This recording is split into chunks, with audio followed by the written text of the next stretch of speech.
Hi, my name is Nicole. I'm here at the Pearl Review, my new YouTube channel.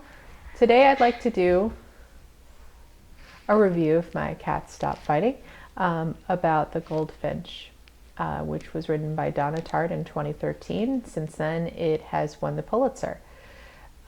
This book apparently had a huge hype behind it. When it came out, Amazon named it its the best book of the year. Donna Tartt had written the book A Secret History, or The Secret History, before that, which was a huge success for her. So she writes these big tomes every 10 years or so. And so apparently it was a big splash on the scene when it came out. So in light of it being a huge deal and it winning a Pulitzer, I kind of wanted to share my thoughts and my review on the book since I've just finished it today. I listened to this book. The narrator, David Pittu, does a fantastic job. This book is a doorstopper. It's, I think over 800 pages long, the physical copy. And there's people from all walks of life that he does a really great job of conveying and bringing to life. This book is about Theo Decker. He's a 13-year-old boy who loses his mother during a terrorist incident, which he himself is also a victim of. And we see throughout the book, the aftermath of this event, his intense loss, his PTSD, his lack of, guidance and moorings. This child becomes completely unmoored, after this event because his father isn't really around either, and he does not stay in the picture for very long when we do see him. So this book is very entertaining. It's interesting, and the main character can do a lot of unlikable things. This terrible thing happens to him. He's very vulnerable. He's 13. He's a minor when this happens, and that's a huge problem for him.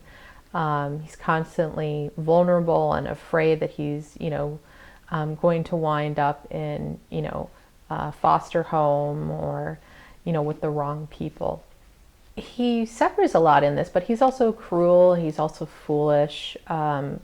He actually makes a foolish decision during the terrorist incident. He winds up carrying the in real life famous painting, The Goldfinch, with him for the remainder of the novel. And he's afraid to give it back to the authorities because he doesn't want to go to jail. So like the rest of his problems, everything snowballs. Regardless of that, he's a very likable character, and his characters around him can be pretty cruel and heartless sometimes as well, but they're also likable.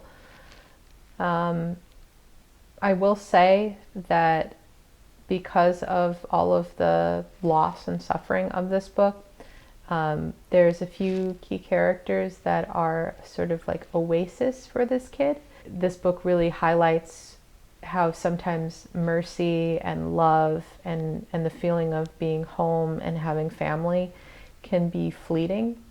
And I think it shows how precious that is.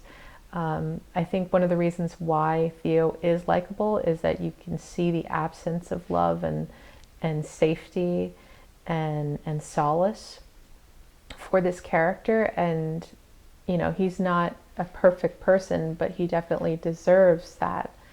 And that whenever he is in the moment of being with someone he actually does care about, feeling safe, you don't want him to leave. But of course he leaves. This book was very enjoyable. It's got a great plot. There's a lot of anxiety in this book. This kid is carrying a world-renowned painting, a masterpiece. He's mixing up with the wrong people and doing a lot of bad things that he shouldn't, and everything is snowballing. So, there is a lot of apprehension when, reading or listening to this book. And everything is tied together pretty well at the end. I was only kind of wishing that, a lot of the deeper thoughts that Theo has at the end of the book played a bigger part, throughout the novel.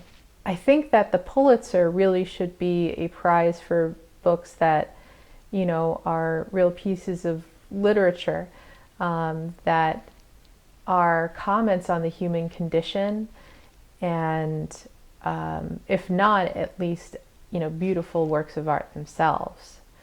And I think this book is more of just a good read. It's interesting, it's got likable characters in it, but I wish it was a little bit deeper. So it makes me curious about other modern novels. I usually don't read anything that is, younger than 20 years old. And I am very curious about, what is, the great works of our own time. Where are they?